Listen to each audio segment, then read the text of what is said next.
أعوذ بالله من الشيطان الرجيم. بسم الله الرحمن الرحيم. Assalamualaikum warahmatullahi wabarakatuh. Alhamdulillahi rabbil alamin. Mari sahabat-sahabat semuanya, kita bersyukur kepada Allah subhanahu wa ta'ala atas segala nikmat-nikmat yang Allah berikan kepada kita dan keluarga kita. Sholawat teriring salam semoga tercurah limpah ruahkan kepada junjungan kita, Nabi kita, Habibina wa Syafi'ina wa Maulana Muhammad sallallahu alaihi wasallam. Semoga kelak kita diakui sebagai umatnya dan mendapatkan syafaatnya di yaumil akhir. Amin ya rabbal alamin.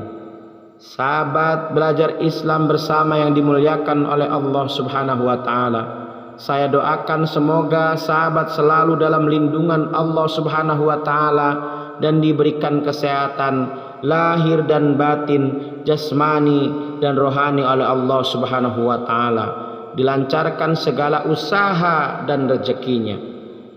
Sahabat, pada kesempatan kali ini saya akan membahas sebuah materi yang penting untuk kita ketahui bersama, yaitu kebangkitan manusia dari kubur di hari kiamat. Sahabat belajar Islam bersama yang dimuliakan oleh Allah subhanahu wa ta'ala, setelah dibangkitkan dari alam kubur, para makhluk lebih dahulu berdiri tegak di atas tempat mereka dibangkitkan selama 40 tahun, tanpa makan, tanpa minum, tanpa duduk dan berbicara sedikit pun. Suatu ketika Rasulullah Shallallahu Alaihi Wasallam pernah ditanya oleh salah seorang sahabat, "Ya Rasulullah, dengan tanda apakah orang-orang yang beriman itu dikenali pada hari kiamat kelak?" Beliau menjawab, "Sesungguhnya umatku nanti wajahnya akan bercahaya dan badannya akan bersinar karena bekas-bekas wudunya." Ada sebuah kabar menuturkan pada hari kiamat kelak Allah subhanahu wa ta'ala akan membangkitkan para makhluk dari kubur mereka. Kemudian para malaikat akan mendatangi kubur orang-orang yang beriman untuk membersihkan debu-debu yang menempel di tubuh mereka. Selain debu-debu yang menempel di anggota-anggota sujud mereka, karena debu-debu bekas sujud itu tidak hilang dari anggota-anggota sujud tersebut. Lalu sebuah suara gaib berkata, debu itu bukanlah debu kubur mereka, tetapi debu mihrab mereka dahulu. Biarkan debu-debu itu tetap menempel pada mereka, sehingga ketika mereka melewati sirat dan masuk ke dalam surga, setiap orang yang melihat mereka akan mengetahui bahwa mereka adalah pelayanku dan hamba-hambaku. Dari Jabir bin Abdullah radhiyallahu anhu, Nabi Muhammad bersabda bahwa ketika hari kiamat tiba dan semua yang berada dalam kubur telah dibangkitkan, Allah berkata kepada malaikat Ridwan, "Ya malaikat Ridwan, sesungguhnya aku telah mengeluarkan orang-orang yang berpuasa dari kubur mereka dalam keadaan lapar dan dahaga. Maka sambutlah mereka dengan hidangan berupa daging panggang dan buah-buahan dari surga." Maka malaikat Ridwan pun berseru, "Wahai para pelayan-pelayan surga, siapkanlah hidangan." Tak lama kemudian mereka datang dengan membawa nampan-nampan hidangan yang terbuat dari cahaya.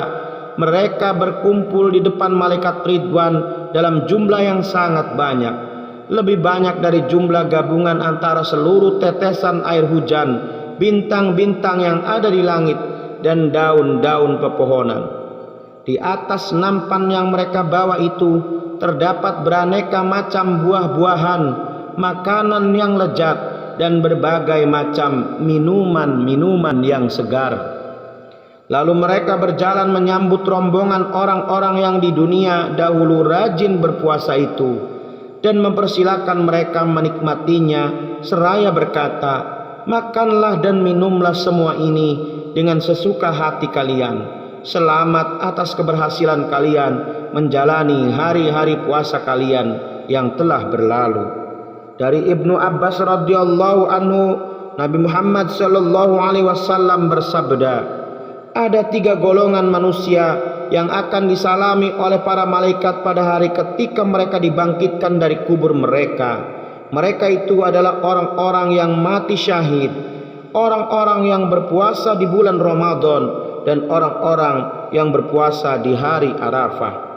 Dalam riwayat lain, Aisyah radhiyallahu anha menuturkan bahwa Rasulullah sallallahu alaihi wasallam bersabda, "Wahai Aisyah, ketahuilah sesungguhnya di dalam surga itu terdapat sejumlah istana yang terbuat dari mutiara, yakut, jamrajat, emas dan perak."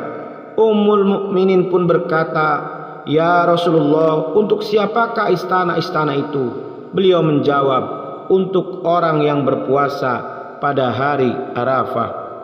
Kemudian Nabi bersabda lagi, "Wahai Aisyah, ketahuilah sesungguhnya hari-hari yang paling disukai oleh Allah adalah hari Jumat dan hari Arafah, karena pada keduanya terdapat sebuah rahmat. Dan sesungguhnya hari-hari yang paling dibenci oleh iblis adalah hari Jumat dan hari Arafah. Wahai Aisyah, barang siapa berpuasa pada hari Arafah itu, niscaya Allah akan membukakan untuknya 30 pintu kebaikan dan mengunci untuknya 30 pintu keburukan. Ketika ia berbuka dan meminum seteguk air, Allah akan mengampuni dosa-dosanya, dan setiap keringat yang menetes dari tubuhnya akan berdoa, Ya Allah, turunkanlah rahmatmu kepadanya sampai terbitnya fajar esok.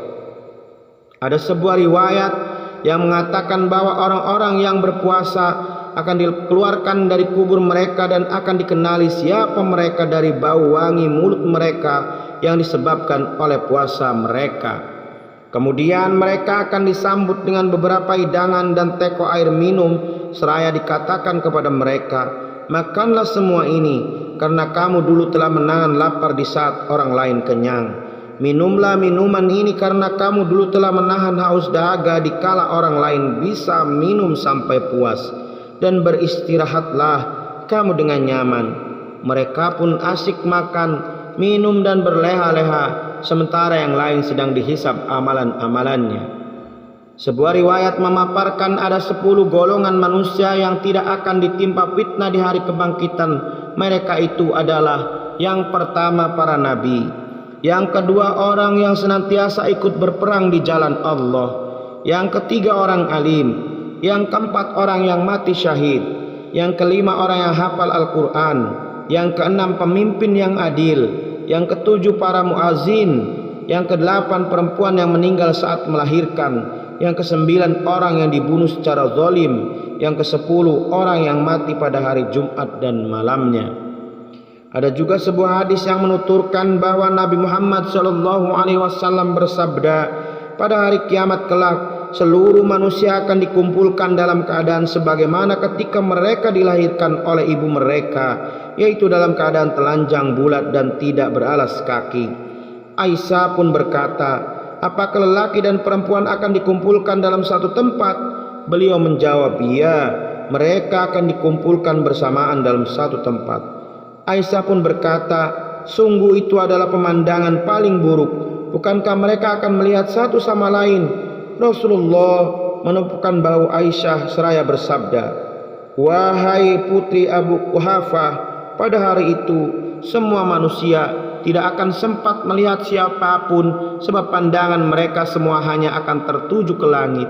Mereka akan berdiri di padang mahsyar selama kira-kira 40 tahun tanpa makan dan minum. Setiap seorang dari mereka akan terus mengucurkan berkeringat karena merasa malu kepada Allah. Dan di antara mereka itu ada yang jumlah keringat yang menetes sampai mencapai kedua telapak kakinya, ada yang sampai kedua betisnya, ada yang sampai ke perutnya, dan ada pula yang sampai ke wajahnya. Dan keringat itu akan terus ada sampai berakhirnya waktu berdiri mereka di padang mahsyar. Aisyah bertanya, ya Rasulullah, adakah seorang yang saat dikumpulkan pada hari kiamat tersebut berdiri sambil membawa minuman? Beliau menjawab, ada, yaitu para nabi dan keluarganya, serta orang-orang yang berpuasa Rajab, puasa Sa'ban dan puasa Ramadan tanpa pernah berhenti. Pada hari itu seluruh manusia akan merasakan kelaparan, kecuali para nabi dan keluarganya, serta orang-orang yang suka berpuasa bulan Rajab, bulan Sa'ban dan bulan Ramadan. Saat itu mereka sungguh-sungguh dalam keadaan kenyang, tidak lapar dan tidak haus sedikit pun. Menurut riwayat lain, Allah akan menggiring seluruh manusia ke padang mahsyar yang terletak di dekat Baitul Maqdis, yaitu di sebuah tempat yang bernama Syahirah. Hal ini tersirat dalam firman Allah, A'udzubillahi minasyaitonir rajim. Fa innama hiya zajratun wahidah fa idahum bisahirah. Sesungguhnya pengembalian itu hanyalah satu kali tiupan saja, maka dengan serta-merta mereka hidup kembali di permukaan bumi. Quran surat An-Nazi'at ayat 13 dan 14. Ada juga riwayat yang mengatakan saat dikumpulkan di hari kiamat tersebut, para makhluk akan terbagi menjadi 120 baris. Panjang setiap barisnya sejauh perjalanan kaki 40 tahun dan lebarnya sejauh perjalanan kaki selama 20 tahun.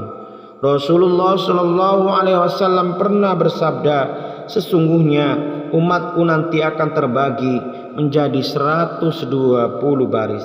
Adapun riwayat paling sahih yang menjelaskan mengenai ciri-ciri orang mukmin di hari kiamat nanti adalah riwayat yang menyebutkan bahwa kaum mukminin kelak akan dibangkitkan dengan wajah yang putih berseri-seri dan tubuh yang bercahaya, sedangkan orang-orang kafir mereka kelak akan berwajah hitam kelam dan bergandengan tangan dengan para setan. Na'udzubillah summa na'udzubillah min dalik. Semoga kita beserta keluarga kita di akhirat dibangkitkan dalam keadaan baik dengan amalan-amalan yang baik dan mendapatkan syafaat Rasulullah Sallallahu Alaihi Wasallam. Semoga video ini bermanfaat untuk kita semuanya, sahabat semuanya. Mohon maaf bila ada kesalahan, wal afu minkum, yang baik datangnya dari Allah Subhanahu wa taala, yang salah dari saya pribadi saya mohon ampun kepada Allah. Astagfirullahaladzim, astagfirullahaladzim, astagfirullahaladzim wa atubu ilaih.